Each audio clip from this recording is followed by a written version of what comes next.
Well, hey guys, good morning. It is John C. Morley here, Sir Entrepreneur. It's great to be with you on Inspirations for Your Life podcast. Welcome, everyone. Today is Friday, January 24th, and it's 2025. Welcome, everyone, to the show. Maybe you want to go grab yourself some orange juice if you're just getting up, or maybe something healthy from the kitchen, or maybe just some water, or maybe something sweet, whatever, or a piece of fruit. So, welcome to Inspirations for Your Life podcast, where I'm going to dive into strategies to unlock your full potential and inspire greatness in those around you. I'm your host, John C. Morley, serial entrepreneur, podcast coach, and podcast host. Today, the episode is going to be pretty powerful. But if you remember, ladies and gentlemen, I talked about something very interesting, and that was about our master topics. Our master for the whole week, which we're closing out today, is mastering the art of resourcefulness, unlocking creative solutions. All right. And today's master topic is really powerful, a granular topic, I should say, igniting creativity, 10 ways to inspire innovative thinking. Wow, I really want to know that. By the way, it's series 4, show 4, episode number 7. And I just want to say welcome, welcome, welcome, and welcome, everyone. All right. So, whether you're leading a team, nurturing personal growth, or seeking new perspectives, these 10 transformative tips will help embrace and unleash the power of creativity in your life. So, let's get forward and ignite your imagination together. 10 ways to inspire creative thinking, starting off with number 1. Number 1 is create a safe space for ideas. So creativity flourishes in an environment of trust and openness. That's really, really key, everyone. By fostering a safe space where people feel basically encouraged to share their ideas without fear of criticism, you lay the groundwork for innovation. You make it clear that all contributions are valued, even if they don't immediately lead to solutions. This culture of acceptance paves the way for bold thinking and collaborations. I know a lot of companies where the head boss always has to be the one that's in agreement of everything. Well, that's fine, but it's important to listen to people at every level, whether they're equal to the CEO, whether they're lower, or whether it's all the way down to even the janitor. It doesn't matter what position they hold; they all have the right to create, basically, a place to be at where they can share what's on their mind and hopefully change the company if it makes sense for everyone. Number two, embrace curiosity. I love this one. So, curiosity is the driving force behind discovery and innovation. Encourage yourself and others to ask thought provoking questions like, what if? Why not? These questions challenge assumptions and open the door to fresh perspectives. Staying eager to learn and explore, you will find that it will uncover opportunities for creativity in unexpected places. So when we are open to things, right, it's like more can come in than what we've expected. Because if we put a limiter on something, right, only certain things can come in. If we say we're open to all possibilities, well, then we can always, shoot one down or two, but at least we're open to them, right? We can be open and try them. If they don't work, well, then they don't work, but at least we're open to them. All right, the next one is number 3. I love number 3, and it's called break the routine. Repetition can stifle creativity. So it's essential to shake things up a little bit every now and then. Change your environment, try new activities, or approach problems in unconventional ways. Even simple shifts like working in a new location or rethinking your daily schedule can inspire fresh ideas and reinvigorate your mindset. So, one of the things I like to do at college is I like to study at the library. You might say, John, what's the difference between studying at home and studying at the library? Well, they're both quiet, but I just feel that the library has this stronger energy to, even though I study consistently, to make me study more efficiently. That's a key. So don't be afraid to, let's say change things up, by incorporating new routines and changing what you already do. Number four, allow time for reflection. The hustle of the daily life change can leave little room for creativity and no new thoughts, making it a priority to set aside time for reflection, whether through journaling, meditation, or quiet walks. These moments of pause allow us to have our brain process information and connect ideas in new and meaningful ways, sparking innovative solutions. There was a great commercial on not too long ago, and it was called Life Happens Between the Sips. It was a water commercial, right? Life happens between the sips. Life happens between the breaths. Life happens between the beats, right? So when we think about this, what else could life happen between? Life happens between the breaths of air that happen outside, right? The wind. Life happens between your travels, okay? Life happens between the challenges. I think these are important things. So allow time and reflect, and I assure you, your life will change. All right, number five, everyone. Number five, collaborative and diversify perspectives. So basically, collaborate and diversify your perspectives. The best idea often comes from the interplay of different viewpoints. Surround yourself with people from varied backgrounds, skill sets, and experiences. And collaboration encourages everyone to think beyond their own limits and build on each other's ideas, leading to solutions that no one could achieve alone. That's something I feel that's extremely powerful and extremely very positive. Very, very positive. The question you might be asking, John, is so why is it that people don't do these things? I think it comes down to hearsay. Too many people listen to what others say. And the people they're listening to, well, they haven't really amounted to anything. Now, I'm not here to judge, but if you're going to take advice from someone, it'd be great to take advice from someone who's accomplished something, right? All right, number six. Number six is reward and reinforce creativity. This is a game changer. I mean, a big game changer. So, creativity thrives on recognition and encouragement. Celebrate innovative efforts and acknowledge the value of thinking outside the box. Whether it's a simple thank you, public recognition, or tangible rewards, showing appreciation motivates people to keep pushing boundaries and exploring new possibilities. So, again, when we reward a behavior, it keeps wanting to flourish more. It gives us that good feeling.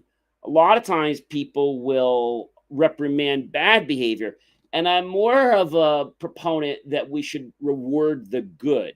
So if there's a reward on the good, we're going to lean to the good. If we do stuff for the bad, well, then we're focusing on the bad. So let's focus on the good, and this way we have more to look forward to. And I think that's an amazing, amazing thing. All right.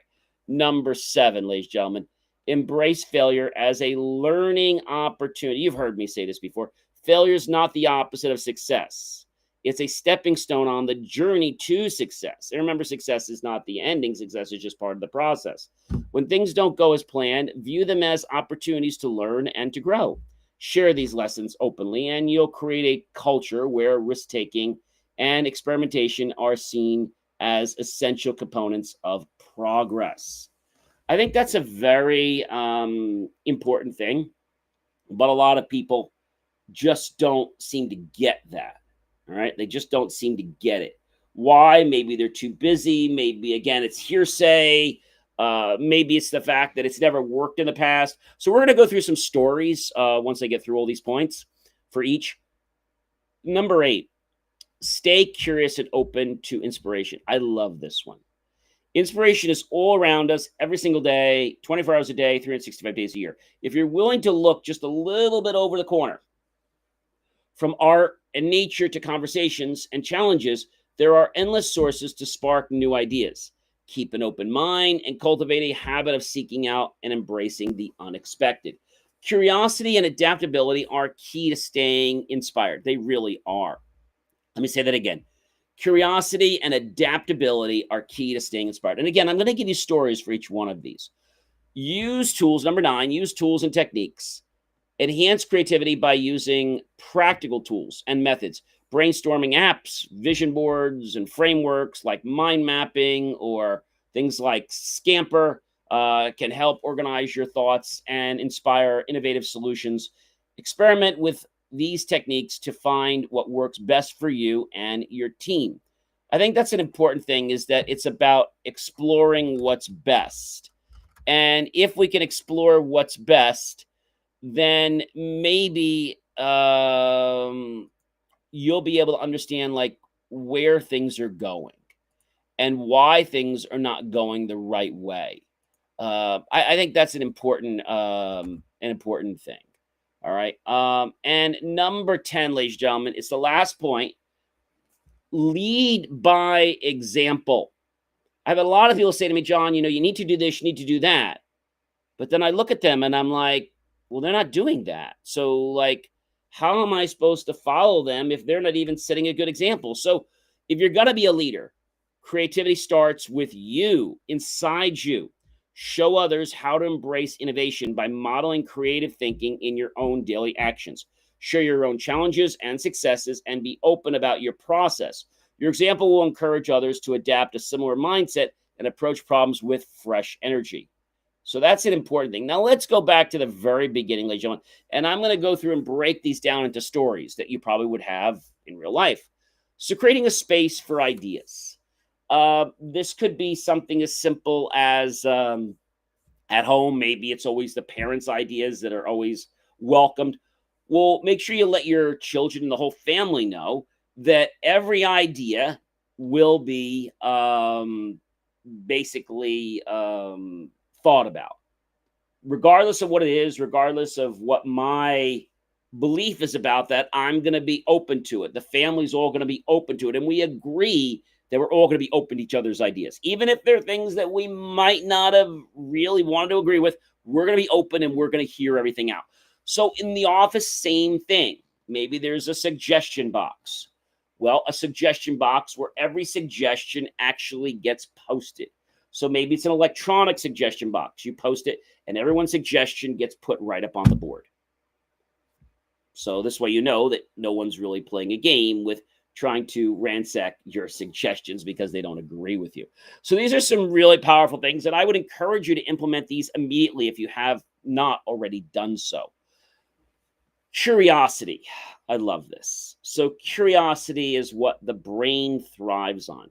When we can figure out the how, the why, or the what if I did it this way. Like let's take our iPhone. Like when we take a picture a certain way. Well, what if I turned my iPhone this way? What if I took the picture this way? What if I changed the frame? What if I downloaded an app so I could manually control my phone? Like what if, right? Curiosity allows us to form new neural pathways in our brain. Why? Why not? What if? What would it look like? I love asking that question. What would it look like when? What would it look like after? What would it look like while? Okay. And then put in what that is. What will it look like when I'm the exact healthy weight that I want to be? What will it feel like when I'm in the exact healthy weight? I'm just giving you some ideas. It doesn't have to be that particular point. Number 3, again, going back to break routine. So many people, whether it's, going to grandma's house, and just the other day, I was off to coming back from a client, and actually, so I was coming back with a client. I had to go to another client, but because it was on a similar road, it's like I was on that road in that certain direction. Like I made the right, like I was coming back to the office. I'm like, well, wait a minute, I'm not supposed to go that way. I'm supposed to go basically south, not north. I'm like, oh, okay, I have to go back, turn around. So I got into that routine. When you get up every day, it's good to have some routines, but maybe it's good to change things around a little bit. Like I told you with the studying, I think that's a pretty amazing feat, is that, you study and you change around where your studying is. I think that's a really important thing to embrace, how you can change what you do in your life daily. It could be something as simple as, moving your phone to the left side of your desk. It could be maybe if you're doing flex time in the office, instead of starting at 8 o'clock every morning and working to X, right? 8 to 6, maybe you do 9 to 5 if your company allows flex time. Maybe if you're parking somewhere and you always park so close to the market, maybe you want to park the furthest you can. Two benefits: one, you'll avoid the potential of getting nicked or dinged because people don't usually like to walk that far. And the second is you're going to let your body get some great exercise. So those are just some examples of breaking routine. Maybe every time an idea comes across, the idea review desk, people are like, oh no, it's not in this category, not in this category. Okay, no, it's out. Well, wait a minute. We didn't even look at it. Yeah, it doesn't matter. It doesn't fit this criteria, doesn't fit this criteria, so it's automatically out. So why not break the routine? Start doing that. All right. Start doing that later today or tomorrow. And you're going to see that there are a lot of possibilities that will open up for you. Allow time for reflection. I love allow time for reflection. So the hustle of daily life often leaves little room for creational thought, right? So reflect. Maybe the end of your day, you can reflect and say, gee, my life today was a little hectic. Okay. But today, I'm going to do something different. I'm going to get up early. I'm going to do my shows. If you notice, I've been doing my shows in the mornings. That's actually because I've been going to school at nights, and I've been finding when I get back, it's a lot later. So I'm finding that even though I'm up early, and I also, I write things down on a piece of paper. I think I've told you guys that for a long time. When I write them down on a piece of paper, that really changes things for me. And what happens is when it changes, I feel good because I cross something out. All right. That's a really good thing. I gotta say, everything I put on a sheet 9 of the time, I get those things done. It's very rarely I don't, but I get pretty much everything done on that piece of paper on that day. All right. What are your things? What do you want to get done today in your particular life? What is it? I don't know. Let me know. So think about those things. All right. Think about time, reflect, think about what you got done, what you didn't get done, and what could I do tomorrow to make that better? Get up a half hour earlier, an hour earlier, or maybe start some of my things before I get ready in the morning. What could I do? Think about it. All right. Number 5, going with the story now. Collaborate and diversify perspectives. So we've learned from the past that some of the best ideas come from those that are willing to be open to multiple viewpoints. Now, you might be a totally, let's say, set on one way, but the fact that you're open to these different viewpoints, you know what that does? That gives you another resource that you didn't think was possible, all because you're now open to collaborate and again, diversify. All right. Going to a story for number 6, reward and reinforce. So many people I know, whether it's kids, whether it's adults, they want to punish people for doing the wrong thing.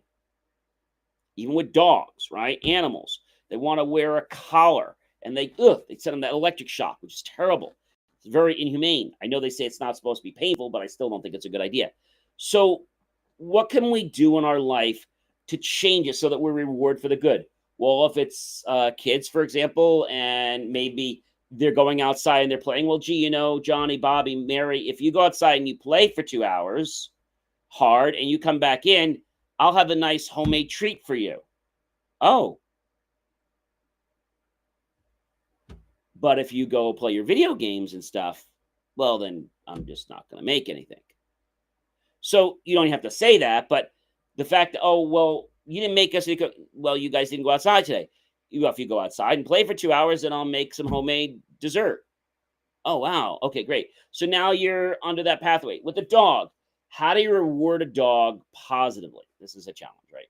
So when the dog does something good or the animal does something good, you give it a treat. Like if you have the dog stand up or you have the dog, roll over, right? There's a treat. And doing it, and then the dog is very receptive to that, right? Because it's doing the right thing. It gets a little treat. So I think in life, we have been conditioned by school and by maybe our past programming that we are to basically reprimand and punish. And although there might be cases where that's apropos, like if it's something that could affect your life or something like that, or something that's very vital, I get it. But I think if we can start small and work with these, encouragements, and if something was like, minorly going that way, but if we kind of reward the good, then you'll slowly start to drift away from the bad. So that's my 2 cents on reward and reinforce. Really powerful. Embrace failure as learning. Oh, this is so hard to explain to people. But so remember, failure is not the opposite of success. Failure is just that you have not gotten where you want to get yet. But failure is not truly failure unless you've quit. Now, if you haven't quit, then you haven't failed. You may not have succeeded yet, but you have not failed. You're just on the process of retooling and figuring out what works, what doesn't work. Maybe you have this in studying, right? You're solving a problem. Well, I got this right, but this didn't work. Well, I got to go back to the board and I got to figure that out, right? So that's what embracing failure is, a learning opportunity. That could be in business, it could be in your personal life, relationships, could be in a lot of different things. So really think about that. I think you're going to find that very useful. Stay curious and open to inspiration.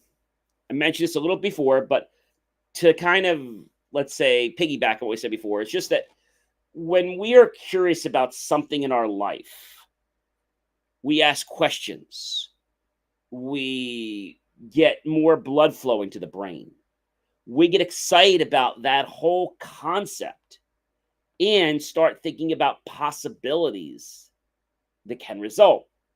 It's this energy that causes us to take inspired action. Keep doing that on a regular basis, and those curiosities will unlock potentials that you never even dreamed were possible in your lifetime. All right. Number 9, tools and techniques. So one tool I was talking about is Scamper. I don't know if you guys are familiar with Scamper. So it was proposed by Alex Fakany Osborne. He was born in 1953. And Scamper is an activity. This comes to us from Wikipedia. And it's an activity-based thinking process that can be performed by doing some cooperative learning. Okay. The teacher assists the students in choosing a particular topic and helps them to develop, or facilitator, through a structured process. After picking an idea, the students are given a tale where they perform the activities in each step. Okay. Scamper is a way to get people to gamify, if you will, learning. So the key components of Scamper is substitute. First component basically involves basically substituting. Okay. Considering what elements of the product, service, or process can be replaced with something else. Combine encourages us to merge 2 or more elements. Okay. Remember, we're just taking the acronym Scamper. Adapt focuses on altering a product or a service to fit a new context. Modify involves improving an aspect of a product, service, or a process. P, put to another use. This component challenges you to consider how an existing product or service could be used differently or by a different audience. Eliminate focuses on removing unnecessary elements or removing complexities. Reverse or rearrange involves changing the order or perspective of the product, service, or the process. This could even mean flipping the sequence of operations or looking at the problem from a different angle. So Scamper is a tool that allows us to learn about an existing process. And then by doing that, we are able to deduct new reasonings, find new ideas, get inspiration, unlock potentials that we didn't think were possible. And number 10, a story on number 10, lead by example. Many people say, do as I do, not as I say, right? Or people say, they actually say, do as I say, not as I do. Because most people will do as you say, but do as I say. Most people will do as you do, but well, that's what you did. No, do as I say, not as I do. That's not really a leader, okay? Because sometimes people will just do things. Well, that's not the way you should do it. Well, that's the way you did it. No, no, no, no. Just do what I say to do. But you're not doing it that way. Well, it doesn't matter.